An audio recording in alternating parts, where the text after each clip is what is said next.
उसकी थोड़ी सी चर्चा हम सबसे पहले करते हैं। तो सबसे पहले नाम आता है वायु परिवहन का, और जो वायु परिवहन है ये सबसे तेज गति वाला है लेकिन सबसे महंगा है। ठीक है, वायु परिवहन की अगर खासियत देखें तो रास्ता बनाने की जरूरत नहीं, कोई रोड बनाने की जरूरत नहीं और नहीं है, लेकिन महंगा बहुत है, लेकिन खासियत भी है।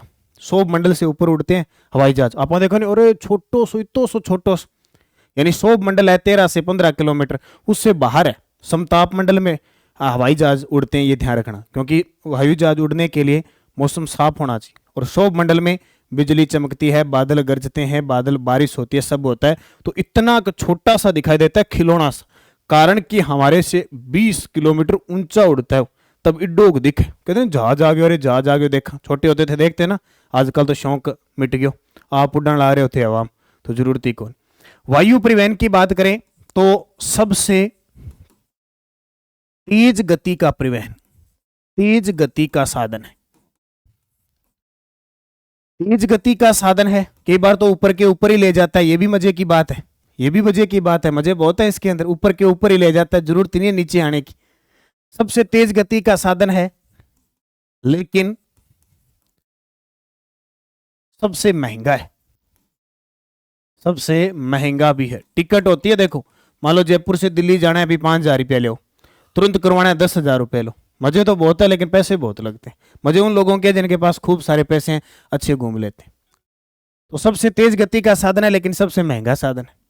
अब बात आती है राजस्थान में सबसे पहले जहाज ले आया कौन? तो सबसे पहले जोधपुर के महाराजा थे उमेद सिंह, उन्होंने एक फ्लाइंग क्लब का प्रारंभ किया था और जहाजें शुरू की थी। तो राजस्थान में वायु परिवहन की शुरुआत कहां से मानी जाती है? सर्वप्रथम 1929 में जोधपुर महाराजा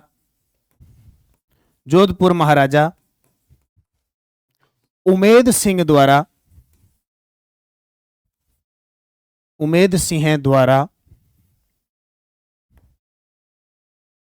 फ्लाइंग क्लब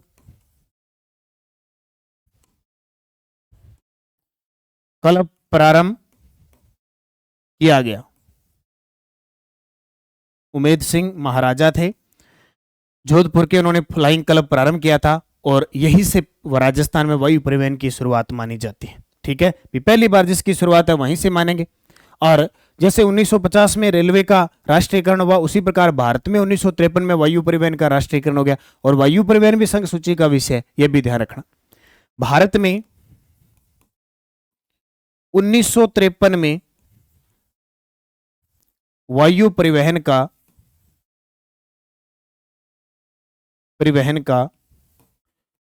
राष्ट्रीयकरण हुआ,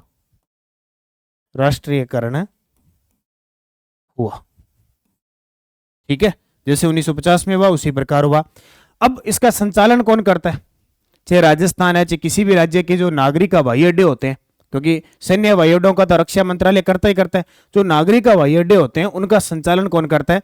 तो प्रबंधन करने वाली जो संगठन है वह भारतीय विमानन प्राधिकरण, जिसको AAI कहते हैं। हर बार जब मैं करंट पढ़ाता हूँ रिपोर्ट आती है ना, AAI की रिपोर्ट के अनुसार जयपुर एयरपोर्ट को व्यस्ततम सूची में कौन सा स्थान मिला, आता है ना ऐसे। तो आपसे पूछे संचालन, तो संचालन कौन करता है? संचालन करता है AAI। फुल फॉर्म ध्यान रखना, AAI फुल फॉर्म क्या है?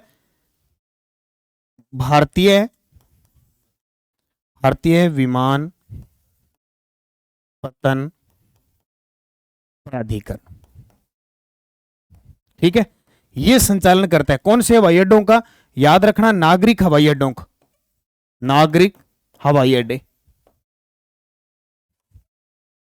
क्योंकि सैन्यों का तो उनके पास है ही है नागरिक हवाई अड्डे। इसमें कौन से आते हैं? नागरिक। AAI भारतीय विमानपत्तन प्राधिकरण। ठीक है, ध्यान रखना, यानी तो इसको याद रखना, एयरपोर्ट अथॉरिटी ऑफ इंडिया। अब बात आती है छोटी मोटी, अगर बात करें तो भारत में सरकारी जो घरेलू विमान है उनका संचालन एयर इंडिया एयरलाइंस करती है, और जो सरकारी अंतर्राष्ट्रीय विमान सेवाएं हैं उनका संचालन एयर इंडिया करती है। ठीक है, तो दोनों चीजें ध्यान रखना। क्या? एक तो आती है एयर इंडिया, देख लेना कभी भी पास में देखा होगा एयर इंडिया, यह क्या करती है? अंतर्राष्ट्रीय विमानों का संचालन करती है। अंतर्राष्ट्रीय विमानों का संचालन, भारत में बात कर रहा हूं, विमानों का संचालन करती है। ठीक है। और इंडियन एयरलाइंस, एयर इंडिया तो करती है भारत में अंतर्राष्ट्रीय विमानों का संचालन, जबकि इंडियन एयरलाइंस करती है घरेलू विमानों का संचालन। Indian airlines, Indian airlines, Indian airlines ये करती है घरेलू विमानों का संचालन, घरेलू विमानों का संचालन। ठीक है, ये दोनों आपको याद रखने। और अपने राजस्थान के जयपुर है ना, जो राजस्थान का जयपुर है, वहां एयरफोर्स फ्लाइंग कॉलेज भी है, जोधपुर में। जोधपुर में एयरफोर्स फ्लाइंग कॉलेज, याद रखना। जोधपुर में एयरफोर्स फ्लाइंग कॉलेज। और ताजा करंट के हिसाब से देखें तो किशनगढ़ के अंदर राजस्थान की पहली फ्लाइंग अकादमी शुरू हो चुकी है। ठीक है, ये आगे मैं तथ्य के अंदर आपको पढ़ाऊंगा। अब देखो, बात इंपॉर्टेंट ये आती है कि राजस्थान के प्रमुख हवाई अड्डे, राजस्थान के प्रमुख हवाई अड्डों पे चर्चा करते हैं। बस इतना ही प्रश्न आता है, राजस्थान के प्रमुख हवाई अड्डे। राजस्थान के प्रमुख हवाई अड्डों में सबसे पहला नाम किसका आता है? सांगानेर हवाई अड्डा। सांगानेर हवाई अड्डा। अब सांगानेर कहां पे है? और सांगानेर तो जरूर याद रखोगे, अभी सांगानेर से विधायक है हमारे वर्तमान मुख्यमंत्री भजनलाल शर्मा, पहली बार विधायक बने। अब ये प्रश्न, जैसे जयपुर मेट्रो इंपॉर्टेंट है, उसी प्रकार सांगानेर इसलिए कि राजस्थान का एकमात्र अंतर्राष्ट्रीय हवाई अड्डा है, एकमात्र है जहां से अंतर्राष्ट्रीय उड़ानें भरती। ये राजस्थान का पहला और देश का 14वां अंतर्राष्ट्रीय हवाई अड्डा है। इसको क्या याद रखने? यह है राज्य का पहला व देश का 14वां अंतरराष्ट्रीय हवाई अड्डा है। एक खासियत यह अंतरराष्ट्रीय हवाई अड्डा है।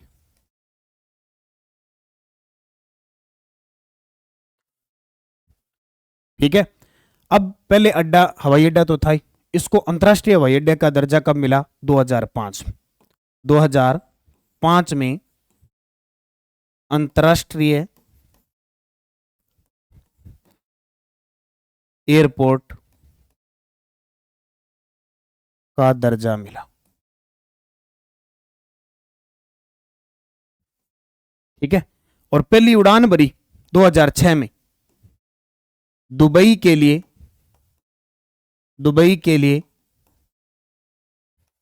पहली उड़ान भरी, यानी पहली बार अंतरराष्ट्रीय अगर कहीं हवाई जहाज गया तो वो कहां गया? दुबई गया 2006 में। 2005 को इसको अंतरराष्ट्रीय स्तर का दर्जा प्राप्त हुआ। तो राजस्थान का एकमात्र अंतरराष्ट्रीय हवाई अड्डा सांगानेर, इसको सीधा जयपुर अंतरराष्ट्रीय हवाई अड्डा भी कहते हैं। इसके बाद देखो कहां कौन से अंतरराष्ट्रीय हवाई अड्डे।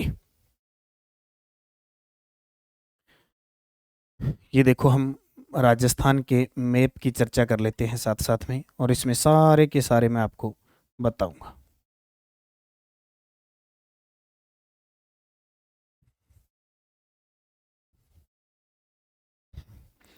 कहां है देखो, उदयपुर चले। उदयपुर में कौन सा है? महाराणा प्रताप हवाई अड्डा, महाराणा प्रताप हवाई अड्डा। ठीक है, ये स्थान है उदयपुर के अंदर, डबोक में। डबोक उदयपुर के अंदर हवाई अड्डा है।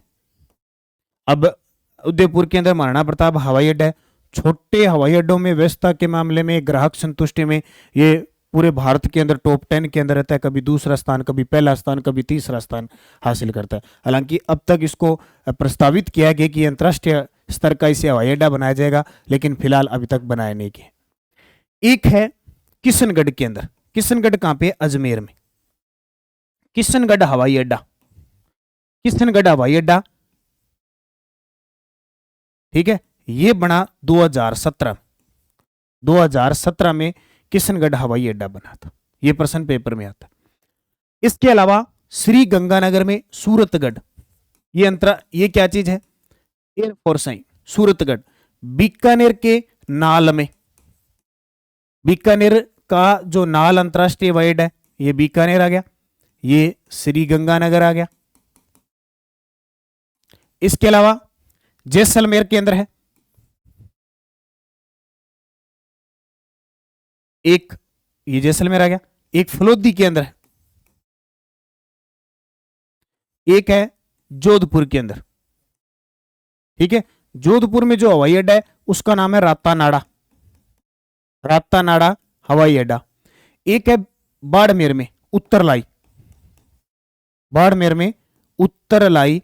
देखो ये सैन्य प्लस इसको बनाया जा रहा है नागरिक हवाई अड्डा, नागरिक हवाई अड्डा। याद रखना अभी प्रस्तावित हो चुका है, इसके लिए जगह भी मिल चुकी है, इसके पास नागरिक हवाई अड्डा भी बनेगा। अब आपसे पूछ ले क्या कि इनमें से सैन्य कौन कौन सा है? ये भी सैन्य हवाई अड्डा है, ये भी सैन्य हवाई अड्डा है, ये भी सैन्य हवाई अड्डा है। फलोदी ये भी सैन्य हवाई अड्डा है, ये भी सैन्य हवाई अड्डा है, ये भी सैन्य हवाई अड्डा है। इसको नागरिक हवाई अड्डा बनाया जा रहा है। तो सूरतगढ़, नाल, जैसलमेर, फलोदी, रातानाड़ा, जोधपुर, उत्तरलाई, ये सारे के सारे सैन्य हवाई अड्डे महाराणा प्रताप, किशनगढ़ और जयपुर, ठीक है। ये सारे के सारे व्यवसायिक कह दो या आम नागरिक के लिए। इसके अलावा अभी प्रस्तावित हुआ है भाई, अभी प्रस्तावित हुआ है कोटा के अंदर, शंभूपुरा स्थान है कोटा में, शंभूपुरा स्थान है, यहां पे बनेगा ग्रीनफील्ड एयरपोर्ट, ग्रीनफील्ड एयरपोर्ट बनेगा। ये ध्यान रखना, ग्रीनफील्ड एयरपोर्ट समझौता हो चुका है। भारतीय नागरिक विमानपत्तन, कोटा नगर निगम, कोटा जिला प्रशासन, इन सब के साथ समझौता हो चुका है और इस बजट में इसकी घोषणा की गई है। लगभग 1000 करोड़ रुपए से यहां ग्रीनफील्ड एयरपोर्ट बनेगा। इसके अलावा ये जो अलवर है, ठीक है, अलवर के अंदर स्थान है कोट कासिम, कोट कासिम, कोट कासिम, यहां भी ग्रीनफील्ड एयरपोर्ट बनेगा, ग्रीनफील्ड एयरपोर्ट बनेगा, ठीक है। हालांकि सिर्फ और सिर्फ कहा गया है, अभी प्रस्तावित है, कोई सूचना नहीं है, क्योंकि ज्यादातर क्या है कि जब एयरपोर्ट बनाते हैं जगह बहुत चाहिए होती है, विवाद चलता रहता है, स्थान को लेकर बहुत विवाद चलता है, ठीक है, स्थान को लेकर क्या चलता है, बहुत विवाद चलता है। तो ये इतने सारे एयरपोर्ट है वर्तमान में, सूरतगढ़, नाल, जैसलमेर, फलोदी, रातानाड़ा, उत्तरलाई, ठीक है, उत्तरलाई बाड़मेर में, बस स्थान ही पूछेगा, ये बाड़मेर में। फलोदी खुद जिला बन चुका है, जैसलमेर खुद है ही, नाल बीकानेर। प्रश्न अभी 2024 में था कि नाल हवाई अड्डा राजस्थान के किस जिले में भूमिगत हवाई अड्डा है? साथ, ठीक है। फलोदी, रातानाड़ा जोधपुर में, उत्तरलाई बाड़मेर में, किशनगढ़ अजमेर में, महाराणा प्रताप उदयपुर में, सांगानेर जयपुर में और कोटा के अंदर अभी बन रहा है। तो ये प्रश्न पक्का है, देख लिया ना, इंपॉर्टेंट चीज। तो अब क्या है कि जो सैन्य हवाई अड्डे है वो सेना के काम क्या आते हैं, तो सेना का एक अधिकार होता है। जो व्यवसायिक है जैसे महाराणा प्रताप, किशनगढ़ है, ये ग्रीनफील्ड एयरपोर्ट कोटा का बनेगा, ये जयपुर वाला है, ये सारे एनआई के हाथ में होते हैं। जो एआई है ना, भारतीय विमान प्राधिकरण, उसके अंडर में काम है करते हैं। तो इनको याद रखना। अब ताजा एक और बता देता हूं, एकदम करंट की बात। क्या याद करोगे? करंट की बात है कि मुख्यमंत्री भजनलाल शर्मा ने राजस्थान की प्रथम फ्लाइंग अकादमी की घोषणा की है। कारण क्या है कि राजस्थान के अंदर वायु परिवहन का इतना ज्यादा प्रचलन नहीं है। पिछली सरकार ने क्या किया, उससे पिछली सरकार वसुंधरा सरकार ने क्या किया, बहुत सारे हवाई अड्डे बना दिए, हवाई अड्डे बना दिए। हवाई अड्डों से वहां से क्या किया, जहाजें शुरू कर दी। एक योजना है उड़ान योजना, उड़ान योजना के तहत उड़े देश का हर नागरिक। अब क्या हुआ कि बहुत सारी हवाई पट्टियां थी, खास करके गंगानगर बता देता हूं, एक हुआ था, बाकी हुआ ना। एक बार क्या लालगढ़ गंगानगर, वहां बीकानेर से पता नहीं जयपुर से जहाज आया, और कोई पायलट पता नहीं किस प्रकार का था, नींद आ गई क्या, उसने किक करके अंदर, पेड़ होता है ना, पेड़ के अंदर घुसा दिया। सरकार ने बंद कर दिया, कुछ नहीं किया, बोले उड़ गया बस, बहुत है इतना उड़ते। ऐसे तो क्या करोगे, गाड़ी ट्रक की तरह चलाओगे तो बस काम चल जाएगा। अब सरकार ने कहा पहले एक काम करो, हवाई अड्डे मत बनाओ, पहले इनको ट्रेनिंग दो, एक स्कूल खोलो, प्रशिक्षण बनाओ, पहले तैयार करो पायलट। टारगेट होता है ना, स्कूल में पूछते हैं, अरे भाई तू बड़ा होके क्या बनेगा, क्या हवाई जहाज का पायलट बनूंगा मैं, है ना, तो वो है। तो राजस्थान की प्रथम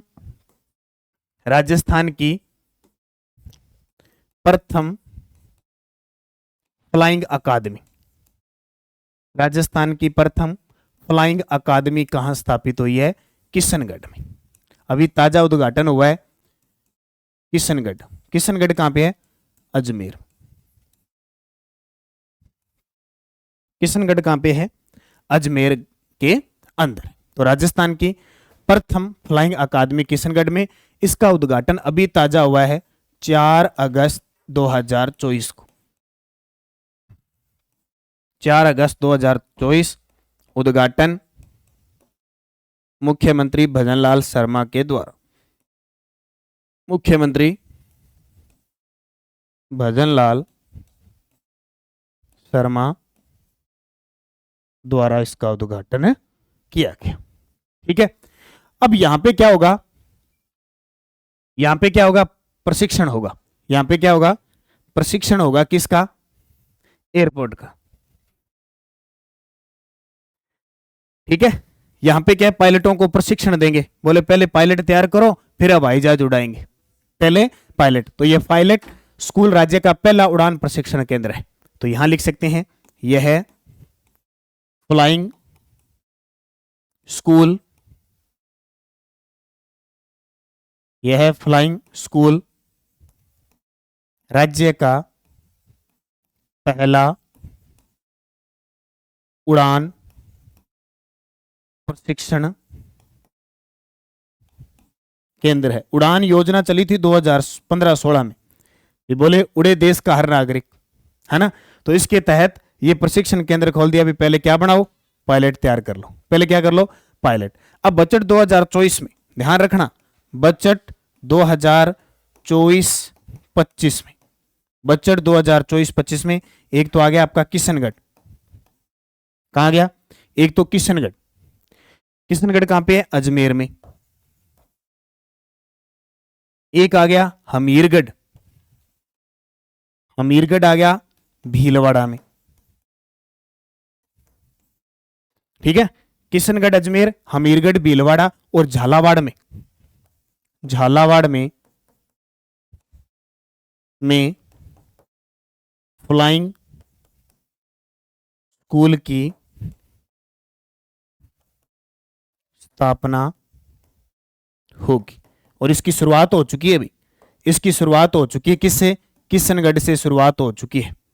किशनगढ़ में 4 अगस्त 2024 को मुख्यमंत्री ने उद्घाटन कर दिया है। तो इसको भी याद रखना, अभी 2 जगह और बनेगी, हमीरगढ़, भीलवाड़ा और झालावाड़ के अंदर फ्लाइंग स्कूल की स्थापना की जा चुकी है। अभी बजट के अंदर ताजा ताजा इसकी घोषणा हुई है। ठीक है, इसके अलावा गंगानगर, झालावाड़, कई जगह और है, हवाई पट्टी का दोबारा निर्माण किया जाएगा। तो ये वर्तमान की स्थिति में हमारा वायु परिवहन इस प्रकार काम कर रहा है। टोटल इनको याद रख लेना, इस चीज को याद रख लेना, और इंडियन एयरलाइंस ये सारा ध्यान रखना। छोटी सी बात है, वायु परिवहन का ज़्यादा कोई है नहीं राजस्थान के अंदर, तो ये चीज़ है। तो हमने 3 से 4 क्लासों में परिवहन को पूरा कर लिया है। राजस्थान की ज्योग्राफी से परिवहन, इतनी चीज़ें आपको ने पढ़ ली तो आपका क्वेश्चन गलत नहीं होगा। निरंतर अध्ययन करो, मेहनत करो। पीडीएफ मैंने आपको डाल दी, कोई आपको डाउट वगैरह लगे या वीडियो में मैंने ज़्यादा बता दिया या कहीं, तो आप पीडीएफ में पढ़ लिया करो ताकि आपको पता लगे। धन्यवाद, जय हिंद, जय भारत। आपको ये बताऊंगा, देखो पशु परिचर की जो भी विद्यार्थी तैयारी कर रहे हैं, बहुत ही शानदार ऑफर चल रहा है। पशु परिचर के विद्यार्थियों के लिए मात्र आपके पास 70 से 75 दिन बचे हैं, और ये निर्णायक दिन है। आपने पहले क्या पढ़ा क्या नहीं पढ़ा इससे कोई मतलब नहीं है, ये आपका निर्णायक दिन है। इस निर्णायक दिन के अंदर आपको क्या करना है, बहुत ही गजब की हम के द्वारा, नानक क्लासेस के द्वारा एक पूरा सिस्टम लेके आए हैं। इन दिनों के अंदर पशु परिचर वीडियो कोर्स A पार्ट और B part, Nanak classes application download करनी है। इसके अंदर देखो, वैसे ये 1499 का है, अभी ऑफर चल रहा है मात्र 299 रुपए में। आपको क्या मिलेगा? पूरा रिकॉर्ड बैच मिलेगा, पूरा ताजा एकदम अपडेट, 50 जिलों के हिसाब से हर एक चीज नई मिलेगी, plus free current affairs free, video free, test free, PDF free, तीनों चीज मंथली वीकली सब फ्री। फ्री टेस्ट सीरीज, हर एक टॉपिक वाइज से टेस्ट, प्लस सिलेबस के अकॉर्डिंग मेगा टेस्ट फ्री, जो मैं कल की वीडियो में बता चुका हूं। हर चीज के नोट्स हैं, टेस्ट हैं, प्रिंट निकालो, मजे से पढ़ो। अगले 70 से 75 दिन बचे हैं, हमने मिशन कामयाबी ली है, बहुत ही गजब की तैयारी। एप्लीकेशन पे आप जाइए, मात्र 299 रुपए में, कोई झंझट नहीं, कोई सिस्टम नहीं। करंट के video, Rajasthan GK, geography, history, culture, geography, history, culture के नोट्स उपलब्ध, वीडियो उपलब्ध, टेस्ट उपलब्ध, प्लस टेस्ट साथ साथ में 13 तारीख से स्टार्ट। इसके अलावा आपको क्या मिल रहा है? साइंस की क्लास, मैथ की क्लास, उनके टेस्ट मात्र 299 में। तो आज ही ज्वाइन कर लो नानक क्लासेज एप्लीकेशन में जाके, मिशन कामयाबी वाला पशु परिचर। अगले 70 दिन हम आपके साथ बने रहेंगे, और सिलेक्शन नहीं होता, ऐसा हो नहीं। पीछे आपने क्या किया क्या नहीं पढ़ा, क्योंकि सिलेबस में चेंजिंग हुई है। ये जो बी पार्ट वाला फंडा बहुत ज्यादा था, उसको हटा के ये सारा कर, अब इसके अकॉर्डिंग तैयारी करनी है। तो सारे विद्यार्थी वीडियो की डिस्क्रिप्शन में लिंक है, वहां से जाके लें। और अगर आप सीधा अकेला करंट पढ़ना चाहते हैं तो हमारी डेली क्लास आती है यूट्यूब पे, डेली, वीकली, मंथली आती है। तो डेली, वीकली, मंथली का daily test, weekly test, monthly test, 1 जनवरी से 31 दिसंबर 2024 का टेस्ट प्लस पीडीएफ मिल रही है, आप इसे ज्वाइन कर सकते हैं। 1 साल का करंट मिलेगा। इसके अलावा एप्लीकेशन में स्पेशल हर मंथ हर एक चीज जो एग्जाम की दृष्टि से है, बिना रोक टोक के वीडियो कोर्स दे रहा हूं। ये मात्र 149 रुपए में है, अगर आप लेना चाहते हो। अगर आप पशु परिचर की तैयारी कर रहे हो तो आप वो सिलेबस ले लें, इसमें ये फ्री रहेगा, ये भी फ्री रहेगा, मतलब ये दोनों ही फ्री रहेंगे इसके अंदर, इतना फायदा है। और वैसे मैंने मुहिम स्टार्ट कर दी है आपके लिए, ये मुहिम स्टार्ट कर दी है। Top 50 question Rajasthan plus India current affairs जो आएगा जनवरी महीने के, पूरे महीनों का करंट करवाऊंगा, और छोटे